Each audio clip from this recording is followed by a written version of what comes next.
Okay, we are back live again. Let's see if we could put myself back up where I belong here. I want to say welcome everyone out there to our internet world. It's been a long day today. It is quite late, let me say, out here today. But today I want to go over some really important things about food combining. People have been talking about many different ailments, many problems that they're having in their health, and I think this is a really great topic. We'll have our notifications going out as we'll start to get our listeners into our chat room. Hello, Nadir. You are the first one in the chat room. I want to say basically today is going to be a very interesting day because we're going to keep it short. And hello, Germany. And we're going to talk about food combining, talk about alkalinity, acidity, the foods that you eat. You know, we are basically what we eat. The problem is that what we're eating may be good for us, but how we're combining the food is another story. We look at so many problems here in the USA. So many people have intestinal problems. Hello, Staten Island. Hello, Brownsville, Texas. Hello, Phoenix. Hello, Malaysia. So many people have problems out there when it comes to digestion. I tell you, today we have the Prevacid, the Nexium, you have the Tums, you have all these different antacid problems. It's so many problems with intestines, with ulcers, with gastritis, with reflux, gastric reflux, with acidity, with bad digestion, with constipation.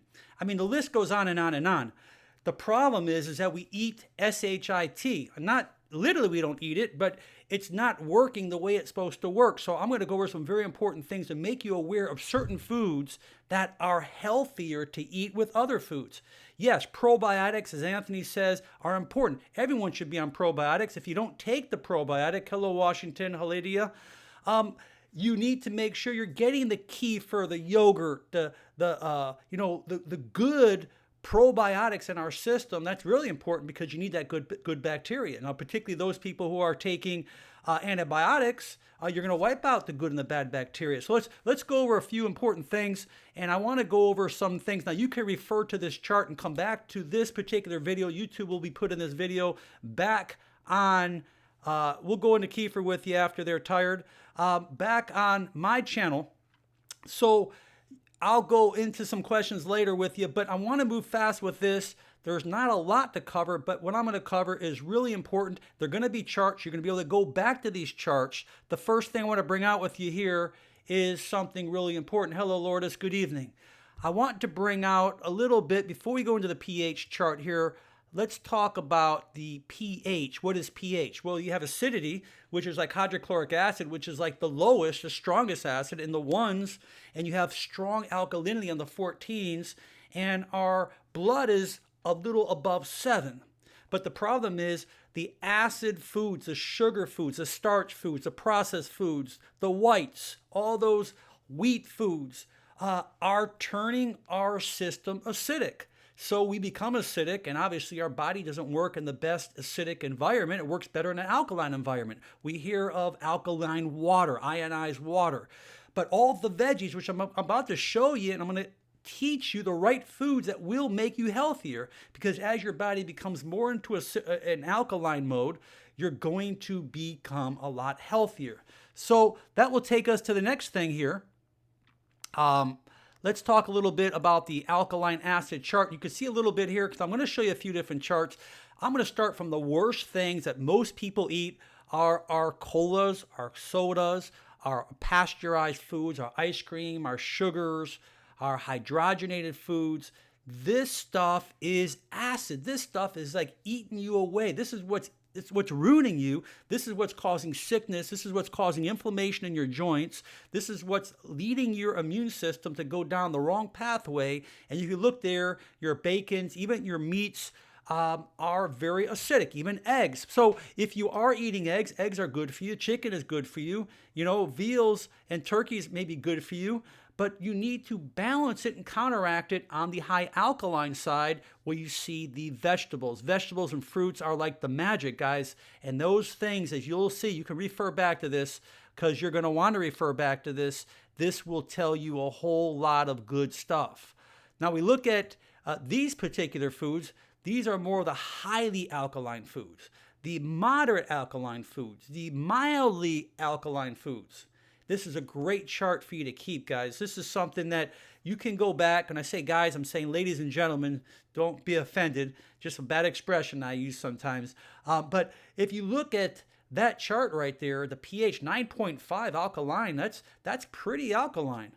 You look at the Himalayan salts. That's why Himalayan salts is so healthy for you when you soak in that. As Fast Drive will tell you from India, the Himalayan salts in the Asian countries and those countries out there, very therapeutic because alkalinity.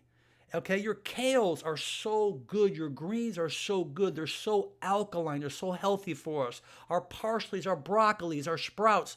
Wow, healthy, healthy stuff.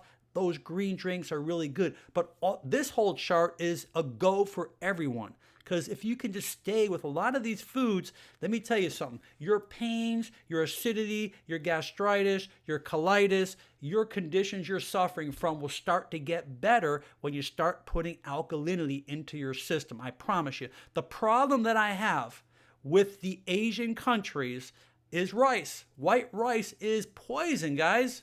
You want white rice once in a while with a curry dish or something, that's fine. But when you're eating 3 scoops, 4 scoops, 5 scoops, and you're seeing high glycemic index, and you're seeing diabetes, type 2 diabetes very high in a lot of the countries like the Philippines because of this white rice. You need to be very careful. So this is a great, great chart right here for you to refer to. So let's move on here. Now, we look at the sickness and health chart. This is a really important thing, and according to many researchers, I'm just going to reiterate this, the blood is obviously restored to normal when we make it more pH, but the blood primarily is about 7.3. If we go too low, we become acidic. Too high, we become alkaline. Too much. When this pH level goes way off, we really mutate and we become very pathogenic. We become sick. So the whole key thing is trying to keep the alkalinity in there because we eat so much acidity. The acidity has a lot to do with our discs, has a lot to do with inflammation, has a lot to do with arthritis. Arthritis and acidity is huge. It's huge. Osteoarthritis and acidity, they notice that studies show that where osteoblastic takes place in the bone or where degeneration takes place, it's always in an acidic environment. You don't see a lot of degeneration in an alkaline environment. It just doesn't happen. So this is something that I'm not only trying to teach you that you feel good, that you function good, you live a long life. The title of this is The Power of Food Combining Health to Achieve Alkalinity and Longevity. In order to achieve longevity, you need to have an alkaline system. It's very, very important. Now, as we move forward, okay, this is something we talk about. Here's another chart here, and it shows you again another chart about the most acidic are your chocolates, your sugars, your wheats, your white flours, your pastries, your cheeses, your homogenized, your ice creams. And again, you look on the right side, your olive oils, your lemons. We've been talking about all this good stuff, your olive oils, even coconut oils, all those good things are good for you. So, and you can look in the middle, basically the food categories, and you can pretty much look on your own, and you can refer back to this. You can stop your player on your YouTube, and you can look at this, and you can kind of have an idea what you're taking in and what you're doing to your body. So that's acid alkaline. There's another chart here that shows you the pH balance. Remember, the lower the pH, the worse it is, and the higher the pH, the healthier it is when it comes to foods, because we don't get enough alkalinity. So you can refer back to this chart as well. Now here's a great chart. It's hard to read, but there's so much in here. Basically, it's just telling you, number one, when you eat like cantaloupe and your melons, you need to always eat them by itself. Too many people eat melons with other foods, not good digestion. And it shows you that where they combine, like the sweet fruits, the subacid fruits, and the acid fruits, those can be combined. And if you look to the first on the left side, the starchy, your low and non-starchy vegetables, your grains and proteins can combine. So this is kind of like a quick combining chart, and this tells you the best foods that you should be combining. But I wanted to bring out that people who eat melons, you need to make sure you're eating those melons by itself. Now, this is a good chart. You want you to refer back to this, and this will really help you. I'm not going to spend a lot of time on it because you can read on your own, and this is something you really got to study. Now, here is something we talk about: transit time. Transit time basically is the amount, the food you're taking in and how long it takes to get out of your, your stomach, or how long it takes to get out of your small intestine or your colon. The longer it takes to get out of your system, the more dangerous it is. Like meats take a long time. The worst is pork, all right, which I'll show you.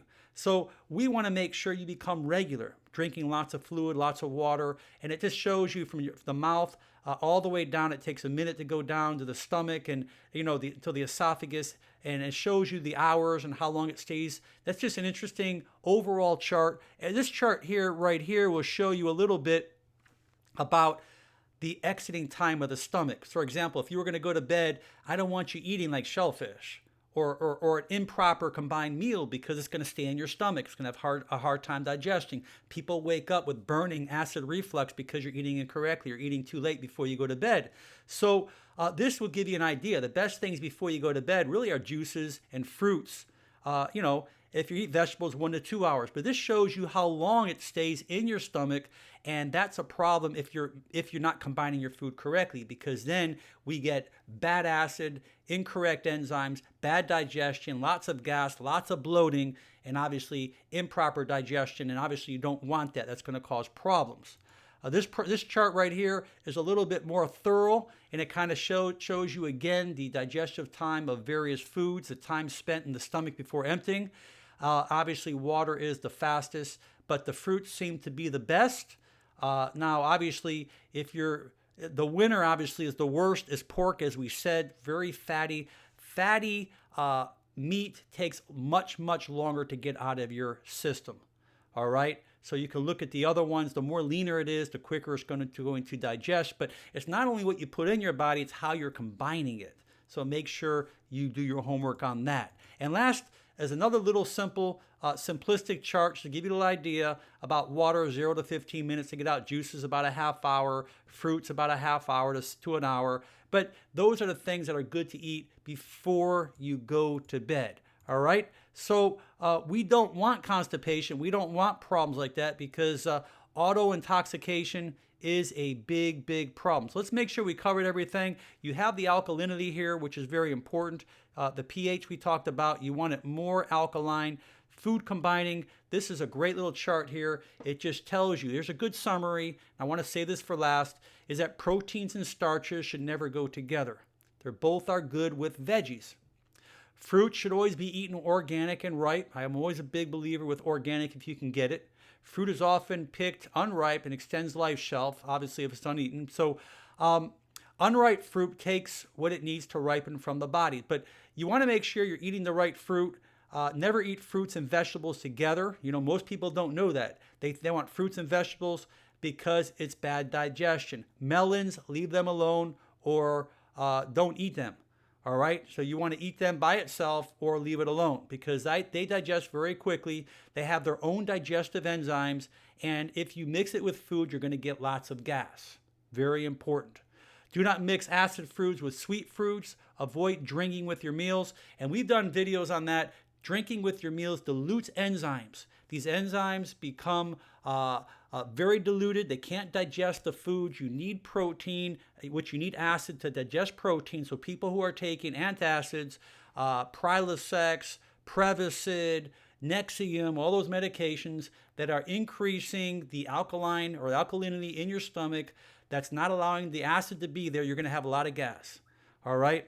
And obviously, cooked foods digest a little slower. All right, I'm not telling you eat everything raw, because I don't like everything raw, but just know what you're eating, how you're combining them, and I'll promise you guys one thing. If you get one tip from today's program is this: if you start drinking, okay, if you start drinking about 15 minutes before and about 10, 15 minutes after, and don't drink as much during your meals, you guys will thank me, because you're going to say, wow, I'm not getting bloated, I'm digesting my food right, because you're not diluting your enzymes. When you start diluting your enzymes, you start having lots of digestive problems. Hello, Sarvit. Hello there. How are you? So Anyway, that's about it. It's a little quicker today. Actually, it's still a little long, but going 14, 15 minutes. All our videos have been going about 20, 25, 30 minutes. It just seems like that when we get here, we just can't stop talking. But this is a great video. This is really important. I just ask all you guys one thing, that if you just came in here and you have not been to my channel, I do welcome you to look through all those self-help videos. I have hundreds and hundreds on there.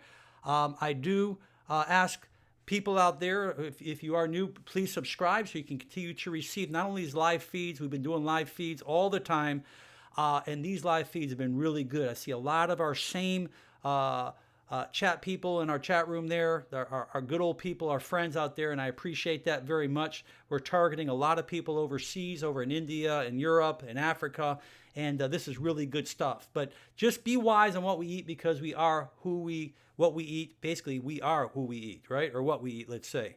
Anyways, I'll go ahead and I'll do a little chatting with you right after I get off the line right now. I'll let you know you can come back to check this video out.